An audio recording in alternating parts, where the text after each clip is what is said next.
أوجه بالشكر إلى منظمة بادر الخيرية وأيضا إلى الأخوة في تجمع الأمل والرجاء على استمرارهم ومساهمتهم في دعم حملة إفطار صائم في ريف حمص الشمالي في اليوم 29 من شهر رمضان المبارك لعام 1437 هجري 2016 ميلادي، وجزاهم الله عنا وعن المسلمين كل خير.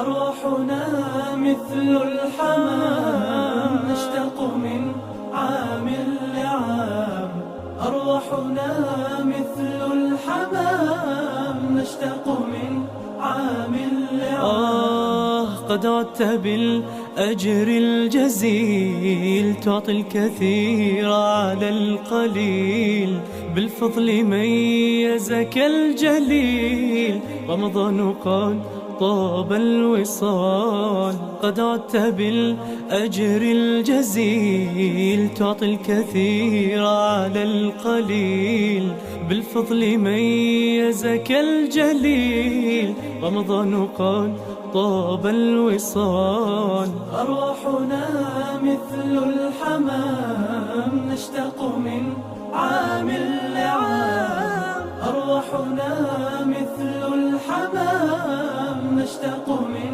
عام لعام. سعداء إذ حان اللقاء لنمد أغصان الوفاء، ويضمنا هذا اللقاء للفطر من بعد ابتهال.